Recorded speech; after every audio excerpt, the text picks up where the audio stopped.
All right, well, thanks very much. I appreciate it, and I'm really excited to be here today. I'd like to direct your attention to this short video clip. Working 9 to 5, what a way to make a living, barely getting by. It's all taking and no giving, they just use your mind and they never give you credit. It's enough to drive you crazy if you let it. Now, by a show of hands, how many of you have ever experienced a workplace similar to that? Yeah, most of us have, right? And the truth is, it just doesn't have to be that way. We do not have to go to work and have those types of feelings. And what I would like to say is, when I walk into a workplace, and I used to work at a workplace for 10 years, where every day, I can honestly tell you, I would walk in those doors and actually feel like, holy cow, this is an amazing workplace. But in many workplaces, that feeling doesn't exist. And it's extremely unfortunate. So what I like to do is I like to work with organizations or work with associations or meeting planners like you, and to help them bring that holy cow workplace to themselves and to the organization. So what I'm going to do is to talk about one key concept today of the usually up to 5 that I usually do talk about. And the one today that I'm going to share with you is called expect accountability. Now, accountability is one of those things that I think oftentimes we talk about in organizations, but aren't very good at executing on. And whether you're a leader or an individual contributor, we each can make a huge impact on not only being accountable, but influencing accountability across the company. So, unfortunately, what gets in the way are what we call excuses. And one of the most dangerous phrases of all, I believe, is we've always done it this way. We hear these excuses over and over and over, and they oftentimes come up at the worst possible times. But I'd like to just engage each and every one of you. What other excuses do you hear in your workplaces? Not that you've said, of course, but that you hear in your workplaces. What are some of those excuses? What do you hear? Not enough time. Excellent. Well done. It doesn't work. What else? It's not my job. That is a close second to the one I put up there, isn't it? What else? We don't have the budget. And as a meeting planner, I get that, right? What else? We've tried that before. So all of these excuses that we just heard are common excuses. And we have to be able to step away from some of these common excuses and look for different ways of doing things. So I'd like to illustrate a concept that I think will be helpful for you in your quest to expect accountability and move yourself away from some of those excuses. So what I'm going to do is I'm going to ask you to get out a pen, have a little corner of your paper ready, and one rule, small, but important, you can't ask me any questions, okay? No questions, you just have to do. Can y'all do that for me? Come on, show me some love. Can y'all do that for me? All right, that was a little more energetic. Way to go. All right, so I'm going to give you 15 seconds, okay? 15 seconds. And during those 15 seconds, this is what I need you to do. Please write your name as many times as you can. Go.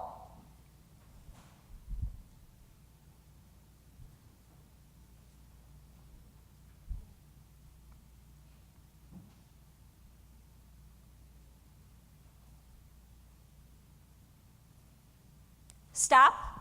Add them up. All right, how many did you get? Okay, 6. Anyone higher than 6? 7, 11. Any higher than 11? 12. Any more? All right, so 12 is going to be our winner for today. So let's show it up. What's your name? Kate. Let's give it up for Kate. Woo! Now you're probably wondering what those coins are worth. They are meant so that at lunchtime, after our next speaker, you get to cash in those wonderful coins for a holy cow candy bar. How cool is that, right? So just come see me. So you wrote your name a total of 12 times as our highest. Now, during times in our companies, especially during times of change, like we heard Jody talk about, isn't it interesting how sometimes we get, how can I word this? Invited to increase our performance. Isn't that a nice way of saying it? Invited to increase our performance. Do you ever get invited to increase your performance at work? Yes or no? Yes. Absolutely, right? And when we get invited to increase our performance, the expectation is that we do better. So in this particular example, let's say if I were to give you a hypothetical bonus of $2,000, do you think you could increase your performance from the last time you wrote your list of names? Do you think you could increase your performance at least by 1 time? Yes or no? Yes. Are you sure? Yes or no? Yes. All right, we're going to do it. So I'm going to give you another 15 seconds, 15 seconds, and I'm going to ask you to write your name. So get ready. All right, so this time, just like the case with many changes and situations in the workforce, you now have a new boss, a few new direct reports, and you're in charge of another project, which therefore equates to you need to write with your opposite hand. Go!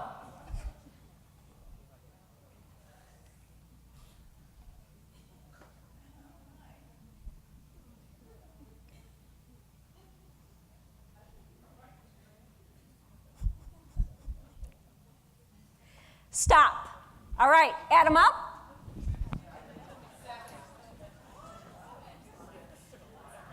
So, by a show of hands, who is the proud recipient of that hypothetical $2,000? Woo-hoo! Yeah, we got one, a few over there. Okay, so can I work with you? Sure. All right, awesome. So, what's your name? Evelyn. So tell me, if you would please, what was your strategy the first time? Just to write my name. Just to write your name. Did you write your first name or last name? I actually wrote your name. Oh, you wrote Y-O-U-R space N-A-M-E. Wow, that is brilliant. Okay, that's what I said to do. You are very much a very organized, this is exactly what I'm going to do. I love that. Okay. So the second time, what did you do? You wrote your nickname, and that is? Lynn. Lynn. Mm-hmm. Can I ask how you got that nickname? Short for Evelyn. Okay, well, I'm just making sure. You never know what the back history is. I thought maybe we can get some good juice, right? Okay, it's all good. So here's the point. I believe we only had 3 hands that went up in the audience. Only 3 hands that went up in the audience. But let me ask this question. Didn't we all have the ability to make that task happen? Yes or no? Yes. Was it difficult? Matter of perspective, I would say. And the thing of it is we all had the ability to take ownership for that particular exercise and to demonstrate the results that we were looking for.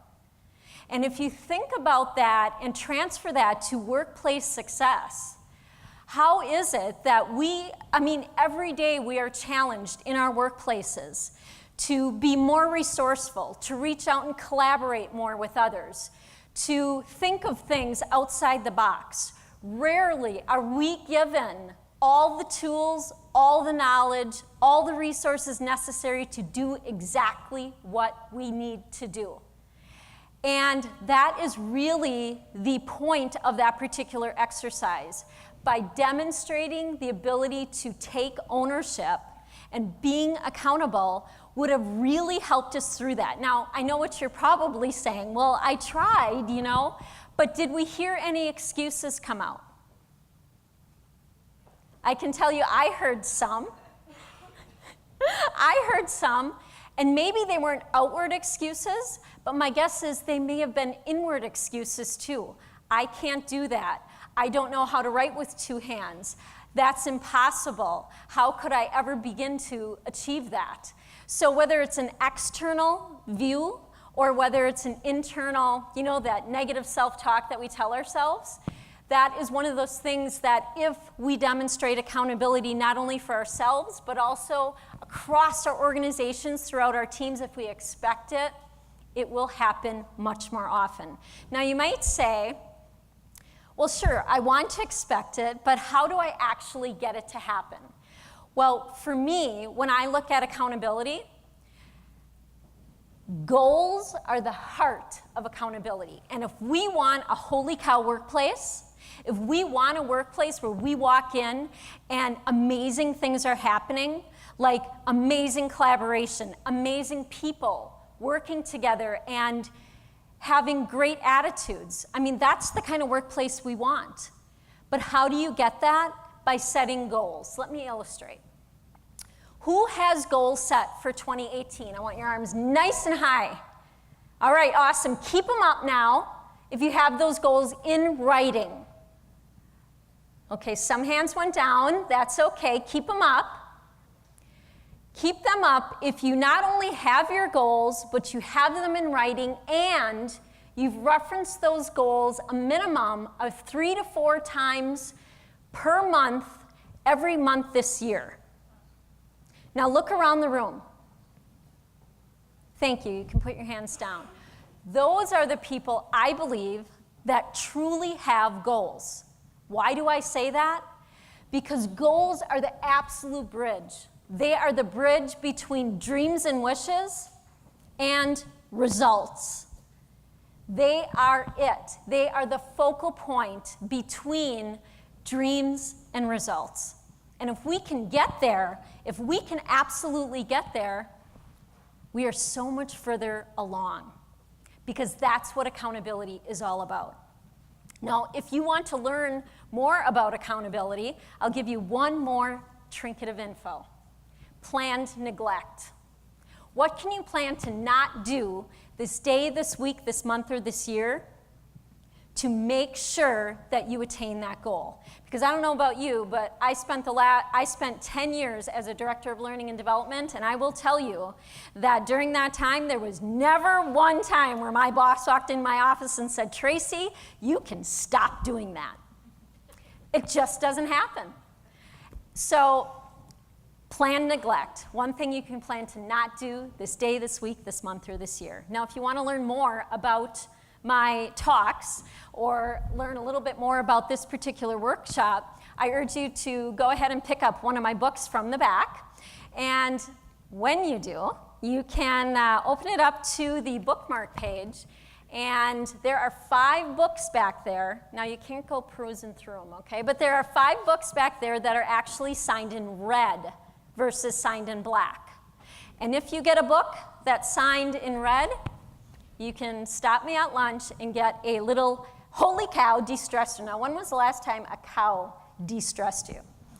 So with that, let me just close by saying horrible workplaces do exist. They absolutely do. Manure happens. So take the bull by the horns and steer the positive change you want to see in your life and across your organizations, one hoof or step at a time. Thank you.